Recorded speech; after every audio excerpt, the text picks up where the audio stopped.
ಓಂ ಶಾಂತಿ. 4/6/2025 ಪ್ರಾತಃ ಮುರಳಿ ಬಾಗ್ದಾದ ಮಧುಬನ.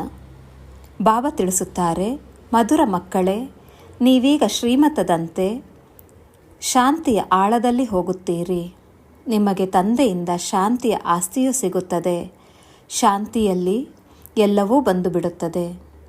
ಪ್ರಶ್ನೆ: ಹೊಸ ಪ್ರಪಂಚದ ಸ್ಥಾಪನೆಗೆ ಮುಖ್ಯ ಆಧಾರವೇನು? ಉತ್ತರ: ಪವಿತ್ರತೆ. ಯಾವಾಗ ತಂದೆಯು ಬ್ರಹ್ಮರವರ ತನುವಿನಲ್ಲಿ ಬಂದು ಹೊಸ ಪ್ರಪಂಚವನ್ನು ಸ್ಥಾಪನೆ ಮಾಡುವರೋ ಆಗ ನೀವು ಸಹೋದರ ಸಹೋದರಿಯಾಗಿ ಬಿಡುತ್ತೀರಿ. ಸ್ತ್ರೀ ಪುರುಷರೆಂಬ ಪರಿವೆಯು ಹೊರಟು ಹೋಗುತ್ತದೆ. ಈ ಅಂತಿಮ ಜನ್ಮದಲ್ಲಿ ಪವಿತ್ರರಾಗುತ್ತೇವೆಂದರೆ ಪವಿತ್ರ ಪ್ರಪಂಚದ ಮಾಲೀಕರಾಗಿ ಬಿಡುವಿರಿ. ನೀವು ತಮ್ಮೊಂದಿಗೆ ತಾವು ಪ್ರತಿಜ್ಞೆ ಮಾಡುತ್ತೀರಿ, ನಾವು ಸಹೋದರ ಸಹೋದರಿಯರಾಗಿಯೇ ಇರುತ್ತೇವೆ. ವಿಕಾರದ ದೃಷ್ಟಿಯನ್ನು ಇಡುವುದಿಲ್ಲ. ಒಬ್ಬರು ಇನ್ನೊಬ್ಬರನ್ನು ಎಚ್ಚರಿಸುತ್ತಾ ಉನ್ನತಿಯನ್ನು ಪಡೆಯುತ್ತೇವೆ. ಗೀತೆ: ಎದ್ದೇಳಿ ಪ್ರಿಯತಮೆಯರೇ, ಎದ್ದೇಳಿ. ಓಂ ಶಾಂತಿ.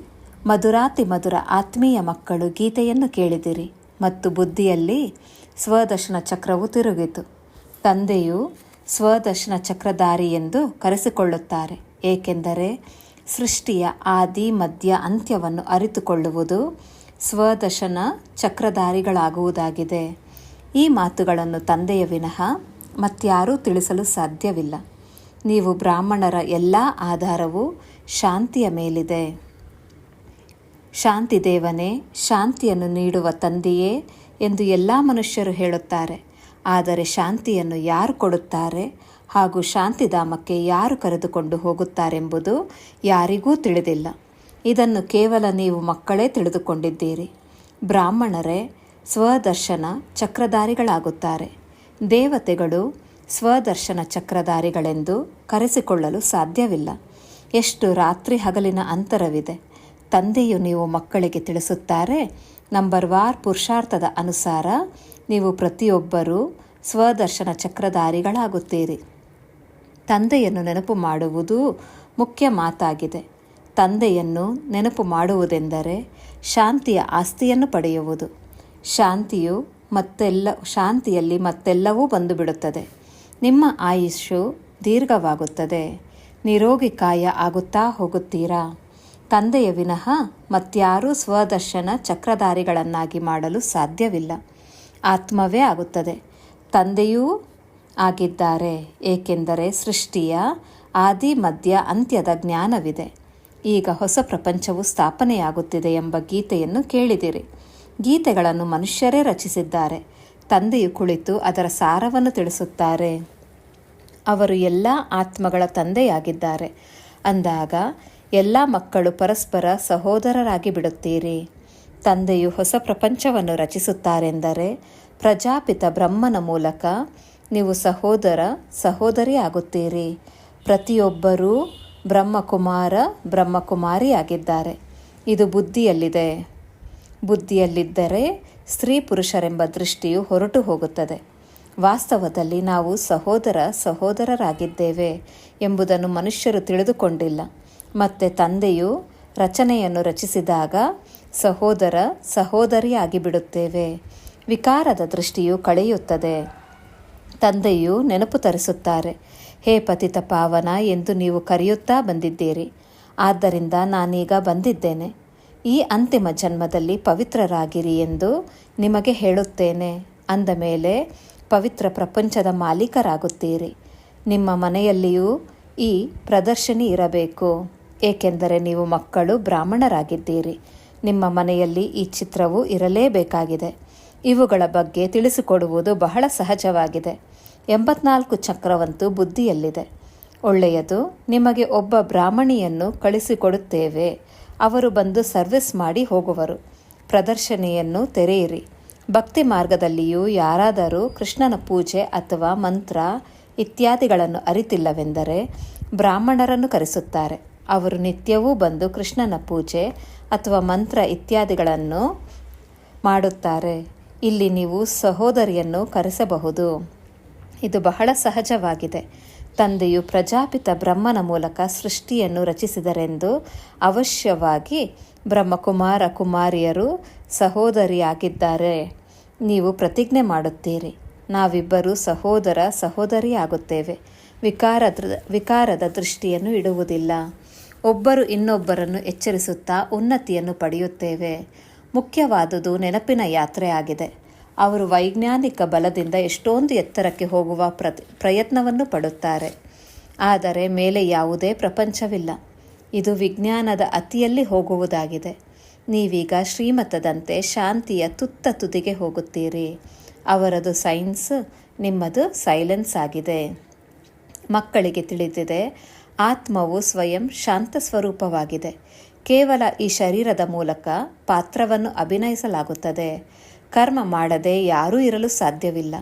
ತಮ್ಮನ್ನು ಶರೀರದಿಂದ ಭಿನ್ನವೆಂದು ತಿಳಿದು ತಂದೆಯನ್ನು ನೆನಪು ಮಾಡಿರಿ, ಆಗ ವಿಕರ್ಮಗಳು ವಿನಾಶವಾಗುತ್ತವೆ ಎಂದು ತಂದೆಯು ತಿಳಿಸುತ್ತಾರೆ. ಇದು ಬಹಳ ಸಹಜವಾಗಿದೆ. ಎಲ್ಲರಿಗಿಂತ ಹೆಚ್ಚಿನದಾಗಿ ಯಾರು ಶಿವನ ಪೂಜಾರಿಗಳಾಗಿದ್ದಾರೆಯೋ ಅವರಿಗೆ ತಿಳಿಸಿ. ಸರ್ವಶ್ರೇಷ್ಠ ಪೂಜೆಯು ಶಿವನದಾಗಿದೆ, ಏಕೆಂದರೆ ಅವರೇ ಸರ್ವರ ಸದ್ಗತಿದಾತನಾಗಿದ್ದಾರೆ. ತಂದೆಯು ಎಲ್ಲರನ್ನೂ ಜೊತೆಗೆ ಕರೆದುಕೊಂಡು ಹೋಗಲು ಬಂದಿದ್ದಾರೆಂದು ಮಕ್ಕಳಿಗೆ ತಿಳಿದಿದೆ. ನಮ್ಮ ಸಮಯದಲ್ಲಿ ನಾವು ಸಹ ಡ್ರಾಮದ ಅನುಸಾರ ಕರ್ಮಾತೀತ ಸ್ಥಿತಿಯನ್ನು ಪಡೆಯುತ್ತೇವೆ. ನಂತರ ವಿನಾಶವಾಗುವುದು.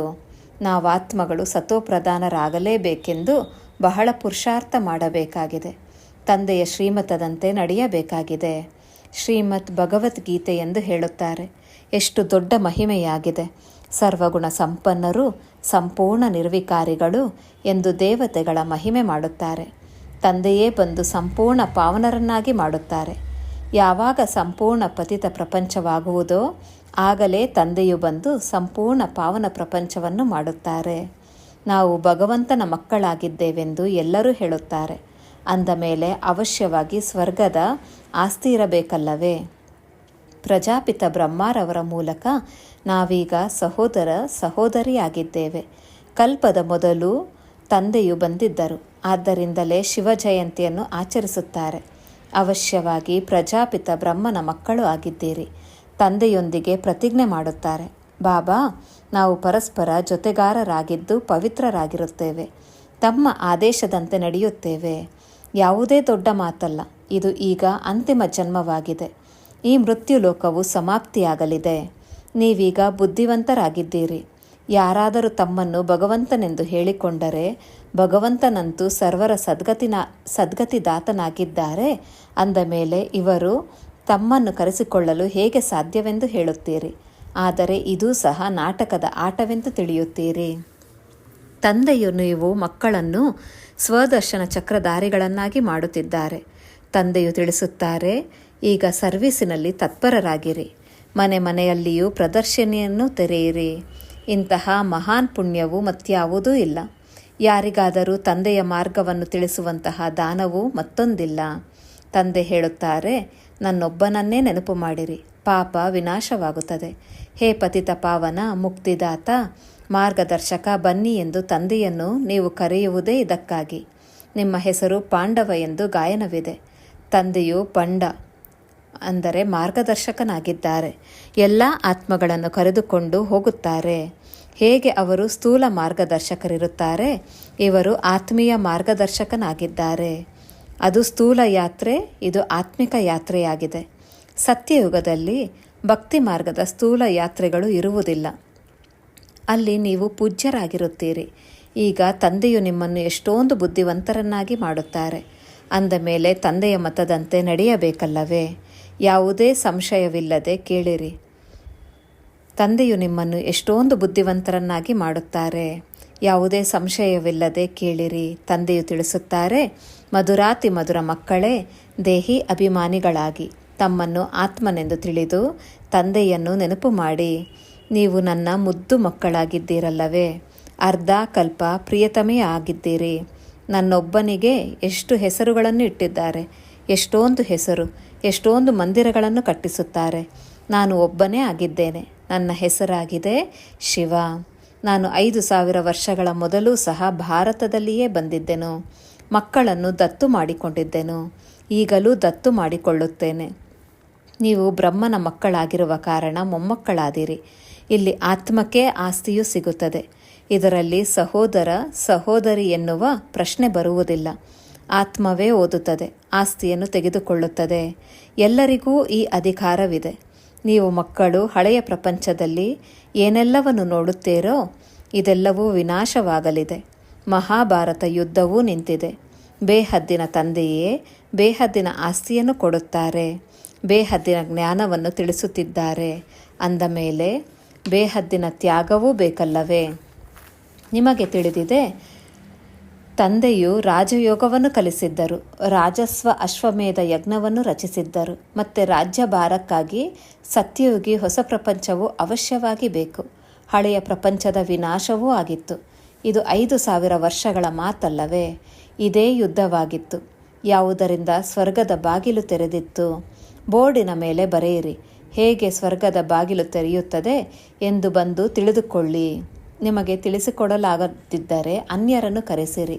ಇದು ನಿಧಾನವಾಗಿ ವೃದ್ಧಿಯಾಗುತ್ತಾ ಹೋಗುವುದು. ನೀವು ಪ್ರಜಾಪಿತ ಬ್ರಹ್ಮನ ಮಕ್ಕಳು ಎಷ್ಟೊಂದು ಮಂದಿ ಬ್ರಾಹ್ಮಣಿ ಇದ್ದೀರಿ. ಶಿವ ತಂದೆಯಿಂದ ಆಸ್ತಿಯೂ ಸಿಗುತ್ತದೆ. ಅವರೇ ಎಲ್ಲರ ತಂದೆಯಾಗಿದ್ದಾರೆ. ನಾವು ಬ್ರಾಹ್ಮಣರಿಂದ ದೇವತೆಗಳಾಗುತ್ತೇವೆ. ನಾವೇ ದೇವತೆಗಳಾಗಿದ್ದೆವು ಮತ್ತು ಚಕ್ರವನ್ನು ಸುತ್ತಿದೆವು. ನಾವೀಗ ಬ್ರಾಹ್ಮಣರಾಗಿದ್ದೇವೆ. ಈಗ ಮತ್ತೆ ವಿಷ್ಣುಪುರಿಯಲ್ಲಿ ಹೋಗುತ್ತೇವೆಂದು ನಿಮ್ಮ ಬುದ್ಧಿಯಲ್ಲಿ ಚೆನ್ನಾಗಿ ನೆನಪಿರಬೇಕು. ಜ್ಞಾನವು ಬಹಳ ಸಹಜವಾಗಿದೆ. ಆದರೆ ಇಲ್ಲಿ ಕೋಟಿಯಲ್ಲಿ ಕೆಲವರೇ ಬರುತ್ತಾರೆ. ಪ್ರದರ್ಶನೆಯಲ್ಲಿ ಎಷ್ಟೊಂದು ಮಂದಿ ಬರುತ್ತಾರೆ. ಆದರೆ ಕೆಲವರೇ ಯಥಾರ್ಥವಾಗಿ ಅರಿತುಕೊಂಡು ಮಕ್ಕಳಾಗುತ್ತಾರೆ. ಕೆಲವರಂತೂ ಇದು ಬಹಳ ಚೆನ್ನಾಗಿದೆ, ನಾವು ಬರುತ್ತೇವೆಂದು ಕೇವಲ ಮಹಿಮೆ ಮಾಡುತ್ತಾರೆ. ಕೆಲವರೇ ವಿರಳ 7 ದಿನಗಳ ಕೋರ್ಸನ್ನು ತೆಗೆದುಕೊಳ್ಳುತ್ತಾರೆ. 7 ದಿನಗಳ ಮಾತೇನು, ಗೀತಾ ಪಾಠವನ್ನು ಸಹ 7 ದಿನಗಳನ್ನೇ ಇಡುತ್ತಾರೆ. ನೀವು ಸಹ 7 ದಿನಗಳವರೆಗೆ ಬಟ್ಟಿಯಲ್ಲಿ ಇರಬೇಕಾಗಿದೆ. ತಮ್ಮನ್ನು ಆತ್ಮನೆಂದು ತಿಳಿದು ತಂದೆಯನ್ನು ನೆನಪು ಮಾಡುವುದರಿಂದ ಕೊಳಕೆಲ್ಲವೂ ಬಿಟ್ಟು ಹೋಗುತ್ತದೆ. ದೇಹಾಭಿಮಾನವು ಅರ್ಧ ಕಲ್ಪದ ಕೊಳಕು ಕಾಯಿಲೆಯಾಗಿದೆ. ಈಗ ಅವರು ಸೆಕೆಂಡಿನಲ್ಲಿಯೂ ಬಾಣವು ನಾಟುತ್ತದೆ. ತಡವಾಗಿ ಬರುವವರು ಮುಂದೆ ಹೋಗುತ್ತಾರೆ. ನಾವು ಸ್ಪರ್ಧೆ ಮಾಡಿ ತಂದೆಯಿಂದ ಆಸ್ತಿಯನ್ನು ಪಡೆಯುತ್ತೇವೆಂದು ಹೇಳುತ್ತಾರೆ. ಕೆಲವರಂತೂ ಹಳಬರಿಗಿಂತಲೂ ಮುಂದೆ ಹೋಗುತ್ತಾರೆ. ಏಕೆಂದರೆ ಒಳ್ಳೊಳ್ಳೆಯ ಅಂಶಗಳು ತಯಾರಾಗಿರುವ ಪದಾರ್ಥವು ಸಿಗುತ್ತದೆ. ಪ್ರದರ್ಶನೆಯಲ್ಲಿ ತಿಳಿಸುವುದರಲ್ಲಿ ಎಷ್ಟೊಂದು ಸಹಜವಾಗುತ್ತದೆ. ತಾವು ತಿಳಿಸಲು ಆಗದಿದ್ದರೆ ಸಹೋದರಿಯನ್ನು ಕರೆಸಿರಿ. ಪ್ರತಿನಿತ್ಯವೂ ಬಂದು ತಿಳಿಸಿ ಹೋಗಲಿ. 5,000 ವರ್ಷಗಳ ಮೊದಲಂತೂ ಲಕ್ಷ್ಮೀನಾರಾಯಣರ ರಾಜ್ಯವಿತ್ತು. ಇದು 1250 ವರ್ಷಗಳ ಕಾಲ ನಡೆಯಿತು. ಎಷ್ಟು ಚಿಕ್ಕದಾದ ಕಥೆಯಾಗಿದೆ. ನಾವೇ ದೇವತೆಗಳಾಗಿದ್ದೆವು. ನಾವೇ ಕ್ಷತ್ರಿಯರು, ವೈಶ್ಯರು, ಶೂದ್ರರಾದೆವು. ನಾವಾತ್ಮಗಳು ಬ್ರಾಹ್ಮಣರಾದೆವು. ಹಂಸೋ ಸೋಹಂನ ಅರ್ಥವನ್ನು ತಂದೆಯು ಎಷ್ಟೊಂದು ಯುಕ್ತಿಯುಕ್ತವಾಗಿ ತಿಳಿಸುತ್ತಾರೆ. ವಿರಾಟ ರೂಪವೂ ಇದೆ, ಆದರೆ ಅದರಲ್ಲಿ ಬ್ರಾಹ್ಮಣರು ಮತ್ತು ಶಿವ ತಂದೆಯನ್ನು ಹಾರಿಸಿಬಿಟ್ಟಿದ್ದಾರೆ. ಅರ್ಥವೇನನ್ನೂ ತಿಳಿದುಕೊಳ್ಳುವುದಿಲ್ಲ. ನೀವೀಗ ನೆನಪು ಮಾಡುವ ಪರಿಶ್ರಮ ಪಡಬೇಕಾಗಿದೆ. ಮತ್ಯಾವುದೇ ಸಂಶಯದಲ್ಲಿ ಬರಬಾರದು. ವಿಕರ್ಮಾಜೀತರಾಗಿ ಶ್ರೇಷ್ಠ ಪದವಿಯನ್ನು ಪಡೆಯಬೇಕೆಂದರೆ ಇದೇಕೆ ಆಗುತ್ತದೆ, ಇವರೇಕೆ ಹೀಗೆ ಮಾಡುತ್ತಾರೆ, ಇದೆಲ್ಲ ಚಿಂತನೆಯನ್ನು ಸಮಾಪ್ತಿ ಮಾಡಬೇಕಾಗಿದೆ. ಇವೆಲ್ಲ ಮಾತುಗಳನ್ನು ಬಿಟ್ಟು ನಾವು ತಮೋಪ್ರಧಾನರಿಂದ ಸತೋಪ್ರಧಾನರಾಗಬೇಕೆಂಬ ಒಂದೇ ಚಿಂತೆ ಇರಲಿ. ತಂದೆಯನ್ನು ಎಷ್ಟು ನೆನಪು ಮಾಡುತ್ತೇವೆಯೋ ಅಷ್ಟು ವಿಕರ್ಮಾಜೀತರಾಗಿ ಶ್ರೇಷ್ಠ ಪದವಿಯನ್ನು ಪಡೆಯುತ್ತೀರಿ. ಉಳಿದ ವ್ಯರ್ಥ ಮಾತುಗಳನ್ನು ಕೇಳಿ ತಮ್ಮ ತಲೆಯನ್ನು ಕೆಡಿಸಿಕೊಳ್ಳಬಾರದು. ಎಲ್ಲ ಮಾತುಗಳಿಗಿಂತ ಒಂದು ಮುಖ್ಯವಾಗಿದೆ, ಅದನ್ನು ಮರೆಯಬೇಡಿ. ಯಾರ ಜೊತೆಯೂ ಸಮಯವನ್ನು ವ್ಯರ್ಥ ಮಾಡಬೇಡಿ. ನಿಮ್ಮ ಸಮಯವು ಬಹಳ ಅಮೂಲ್ಯವಾಗಿದೆ. ಬಿರುಗಾಳಿಗಳಿಗೆ ಹೆದರಬೇಡಿ. ಬಹಳ ಕಷ್ಟವೂ ಬರುವುದು, ನಷ್ಟ ಉಂಟಾಗುವುದು. ಆದರೆ ತಂದೆಯ ನೆನಪನ್ನೆಂದೂ ಮರೆಯಬೇಡಿ. ನೆನಪಿನಿಂದ ಪಾವನರಾಗಬೇಕಾಗಿದೆ. ಪುರುಷಾರ್ಥ ಮಾಡಿ ಶ್ರೇಷ್ಠ ಪದವಿಯನ್ನು ಪಡೆಯಬೇಕಾಗಿದೆ. ಈ ವೃದ್ಧ ತಂದೆಯು ಇಷ್ಟು ದೊಡ್ಡ ಪದವಿಯನ್ನು ಪಡೆಯುತ್ತಾರೆಂದರೆ ನಾವೇಕೆ ಪಡೆಯಬಾರದು? ಇದು ವಿದ್ಯೆಯಾಗಿದೆಯಲ್ಲವೇ? ನಿಮಗೆ ಇದರಲ್ಲಿ ಯಾವುದೇ ಗ್ರಂಥಗಳನ್ನು ತಿಳಿದುಕೊಳ್ಳುವ ಅವಶ್ಯಕತೆ ಇಲ್ಲ. ಬುದ್ಧಿಯಲ್ಲಿ ಇಡೀ ಕಥೆಯೂ ಇದೆ. ಎಷ್ಟು ಚಿಕ್ಕ ಕಥೆಯಾಗಿದೆ, ಸೆಕೆಂಡಿನ ಮಾತಾಗಿದೆ. ಜೀವನ್ಮುಕ್ತಿಯು ಸೆಕೆಂಡಿನಲ್ಲಿ ಸಿಗುತ್ತದೆ. ಮೂಲ ಮಾತು ತಂದೆಯನ್ನು ನೆನಪು ಮಾಡಿ. ಯಾವ ತಂದೆಯು ನಿಮ್ಮನ್ನು ವಿಶ್ವದ ಮಾಲೀಕರನ್ನಾಗಿ ಮಾಡುತ್ತಾರೆಯೋ ಅವರನ್ನೇ ನೀವು ಮರೆತು ಹೋಗುತ್ತೀರೇನು? ಎಲ್ಲರೂ ರಾಜರಾಗಲು ಸಾಧ್ಯವೇ ಎಂದು ಹೇಳುತ್ತಾರೆ. ಅರೆ, ನೀವು ಎಲ್ಲರ ಚಿಂತೆಯನ್ನು ಏಕೆ ಮಾಡುವಿರಿ? ಶಾಲೆಯಲ್ಲಿ ಎಲ್ಲರೂ ವಿದ್ಯಾರ್ಥಿ ವೇತನವನ್ನು ಪಡೆಯಲು ಸಾಧ್ಯವೇ ಎಂಬ ಚಿಂತೆಯನ್ನು ಇಟ್ಟುಕೊಳ್ಳುತ್ತಾರೆಯೇ? ಅವರು ಓದುವುದರಲ್ಲಿ ತತ್ಪರರಾಗಿರುತ್ತಾರಲ್ಲವೇ? ಇವರೇನು ಪದವಿಯನ್ನು ಪಡೆಯುವರೆಂದು ಪ್ರತಿಯೊಬ್ಬರ ಪುರುಷಾರ್ಥದಿಂದಲೇ ತಿಳಿದು ಬರುತ್ತದೆ. ಒಳ್ಳೆಯದು. ಮಧುರಾತಿ ಮಧುರ ಅಗಲಿ ಹೋಗಿ ಮರಳಿ ಸಿಕ್ಕಿರುವಂತಹ ಮಕ್ಕಳ ಪ್ರತಿ ಮಾತ್ಪಿತಾ ಬಾಪ್ ದಾದಾರವರ ನೆನಪು, ಪ್ರೀತಿ ಹಾಗೂ ಸುಪ್ರಭಾತ. ಆತ್ಮಿಕ ಮಕ್ಕಳಿಗೆ ಆತ್ಮಿಕ ತಂದೆಯ ನಮಸ್ತೆ, ಆತ್ಮಿಕ ಬಾಪ್ ದಾದಾರವರಿಗೆ ಆತ್ಮಿಕ ಮಕ್ಕಳ ನಮಸ್ತೆ ನಮಸ್ತೆ ನಮಸ್ತೆ. ಧಾರಣೆಗಾಗಿ ಮುಖ್ಯ ಸಾರ. ಈ ಸಮಯವು ಬಹಳ ಅಮೂಲ್ಯವಾಗಿದೆ. ಇದನ್ನು ವ್ಯರ್ಥ ಮಾತುಗಳಲ್ಲಿ ಕಳೆಯಬಾರದು. ಎಷ್ಟಾದರೂ ಬಿರುಗಾಳಿಗಳು ಬರಲಿ, ನಷ್ಟ ಉಂಟಾಗಲಿ, ಆದರೆ ತಂದೆಯ ನೆನಪಿನಲ್ಲಿ ಇರಬೇಕಾಗಿದೆ. ಸೆಕೆಂಡ್ ಪಾಯಿಂಟ್, ತಮೋಪ್ರಧಾನರಿಂದ ಸತೋಪ್ರಧಾನರಾಗುವ ಚಿಂತೆಯನ್ನೇ ಮಾಡಬೇಕಾಗಿದೆ. ಮತ್ಯಾವುದೇ ಚಿಂತೆಯೂ ನಡೆಯಬಾರದು. ಸೋ ಹಮ್ನ ಚಿಕ್ಕದಾದ ಕಥೆಯನ್ನು ತಿಳಿದುಕೊಳ್ಳಬೇಕು ಮತ್ತು ಅನ್ಯರಿಗೂ ತಿಳಿಸಬೇಕು. ವರದಾನ: ಮಗನ್ ಅವಸ್ಥೆಯ ಅನುಭವದ ಮೂಲಕ ಮಾಯೆಯನ್ನು ತನ್ನ ಭಕ್ತನನ್ನಾಗಿ ಮಾಡಿಕೊಳ್ಳುವಂತಹ ಮಾಯಾಜೀತ್ ಭವ.